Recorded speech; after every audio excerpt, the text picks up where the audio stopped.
Alright, you are probably watching this because you may have missed class or wanted a refresher on the life of a star. This is lesson 5 of the history of the universe. We're now looking at the lifespan of a star. We're going to learn about the major phases of a star's life. Turns out that stars live and die too. We're going to explore the stages of their lives and the scale on which they age. At the end of this, you can also do a hands-on activity where you're going to determine the order of a star's life by looking at a set of images taken from a real satellite called the Chandra telescope. So here we go. How are stars formed? This is a question that puzzled scientists for a long time, certainly in the age of Galileo and some of these early astronomers. But then as we learn more and more about it, we wanted to know, well, why are some stars blue? Why are some yellow? Why are some white? Why are they different sizes? What's going on? And it turns out that we know a lot about these now as we studied them. And we're going to talk about these things right now. This picture here is of some different nebula. Nebula is a giant cloud of gas. You can see here it kind of looks like just a big cloud of gas and dust. Here, here, here. And it turns out that nebula are actually the first step in our star's journey. Nebula is a big cloud of dust and gas, and we know that the ingredients required for a star to form are hydrogen and helium, and guess what? Most of the universe is made out of that, which means most of this cloud is going to also be made out of that, which means that this dense pocket of hydrogen and helium prime conditions for stars to form. Okay. We're going to actually come back to this. Here we go. Stellar evolution. This is what stars are doing. This chart's really nice because it demonstrates this idea that based on the mass of the cloud, the stellar nursery, the nebula, from which a star is born, based on the mass, it's going to have a different life. Low mass stars have different lives than high mass stars. We are going to primarily be looking at our sun, which is a lower mass star, which follows this trajectory right here. Low mass stars live for billions of years, while high mass stars live for millions of years. So that's a 1,000-fold difference between them, right? Which is good for us because that means our star is going to be around for billions of years and not millions of years. Now, the way I like to remember this, low mass stars live for a long time, low and slow. They're like the tortoise, okay? They don't burn super hot. They don't take risks. They live for a long time. Over here, the high mass stars, we're going to say they live fast and furious. They burn hot and they die young. They only live for millions of years. All right, let's move on. All right, all stars are come out of this thing called a nebula. Nebula is a giant cloud of dust and gas, and within a nebula, we'll get certain pockets that are a little bit denser than other areas. Again, this tiny difference is one of our conditions for star formation. They are gigantic, they can span millions of light years across, and where they're a little bit more dense, that's what we might call a stellar nursery. It's basically like a breeding ground for stars, where lots of stars will get made. So nebula is a giant cloud of gas from which stars are born, and within that would be stellar nurseries, which are areas where the condition for star formation is just right. Once a star starts forming, as we learned earlier, gravity starts taking effect, becomes more and more dense, and the reach of this gravity becomes more and more, and it starts pulling in from a larger area, and it forms this accretion disk. The protostar and accretion disk are the first stages of a star.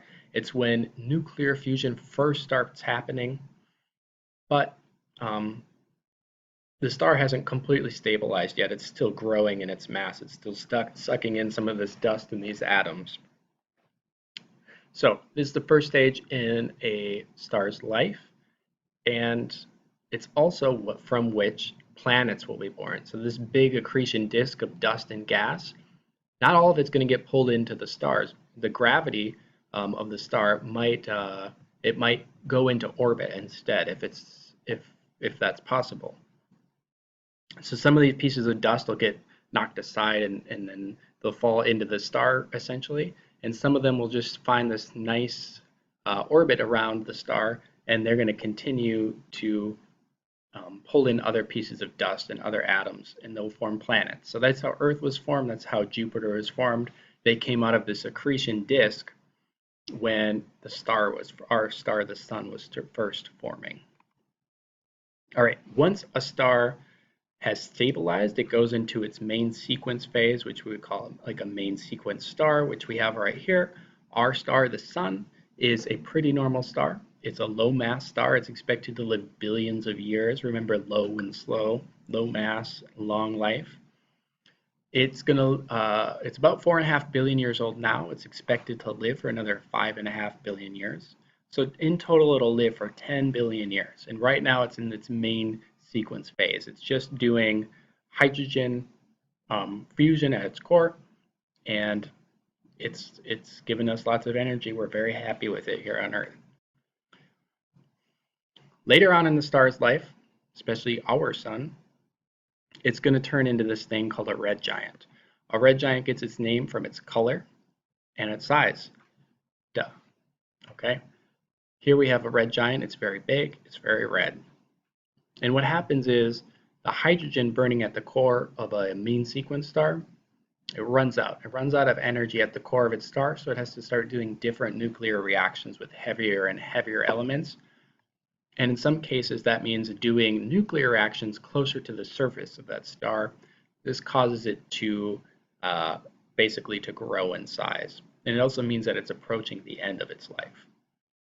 At the end of our star's life, the sun's going to get bigger and bigger. It's going to swallow up most of the nearby planets, and it will probably even get bigger than the orbit of the Earth, which means we're basically going to be swallowed up by the star as it grows. So the sun's going to essentially devour us at the end of its life as it grows into a red giant.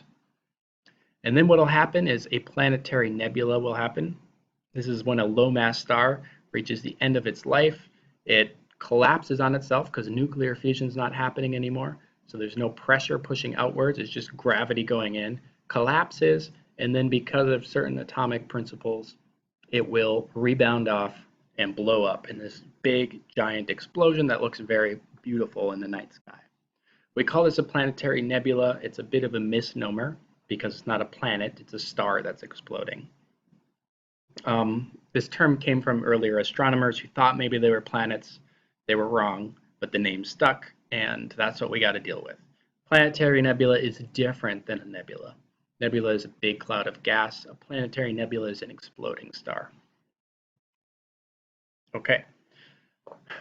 One point I would like to make right now is that high mass stars and low mass stars do sometimes have similar phases, but they happen on different scales and at different times. So we just looked at the planetary nebula. It's when a low mass star explodes, and that will be after about several billion years of life. A supernova happens when a high mass star explodes, and it looks very similar. It collapses and then rebounds out, except it's just on a whole different magnitude. It's way hotter, it's way bigger, and that's what makes it a supernova. And out of supernova, we get some of our heavy elements that form because of the heat and energy released in this explosion. Even larger elements can fuse together. So this is a picture of a supernova. Our star, the sun, is low mass. It's not going to be a supernova, but other stars in our galaxy will certainly go through this process. Okay, going back to our low mass star, at the end of its life, it's just going to be a white dwarf. A white dwarf is essentially an ember of the leftover sun. The core of our star is just going to be slowly cooling down in the form of this white dwarf. So it's going to be slowly cooling. It's very small, about the size of our planet, and it's not giving off a lot of energy. We call these white dwarfs. In the case of a high mass star, to contrast it with, high mass stars can go one of two ways. They can either become a neutron star or a black hole. Black holes are more interesting to a lot of people, so that's the one I'm going to talk about here. And a black hole happens when a high mass star goes through this supernova phase, and it is so much mass that what's left over condenses on itself and becomes a black hole. It's a very, very massive object, and it turns out light can't even escape that. If you're interested in this, there's a whole lot of readings you can do. I've got some stuff in the classroom here. I know a lot of people are interested in black holes, so if you want to know more, please ask me about it. I can give you some materials. But for now, we're going to move on.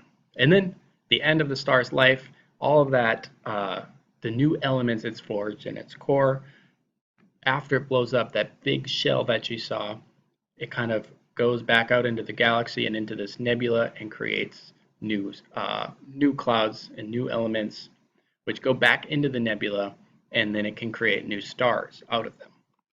So it's a recycling process. As a wrap up here, think about, can you put it all together? Can you name the stages pointed out here? If you can, then you're in a really good spot. If not, you can go back and watch my video again. There's also going to be some links within the slideshow that you can watch and go to different websites to learn about these. So for right now, I'm going to pause. Thank you for watching, and my computer's about to die, but we are done. And if you have any more questions, let me know.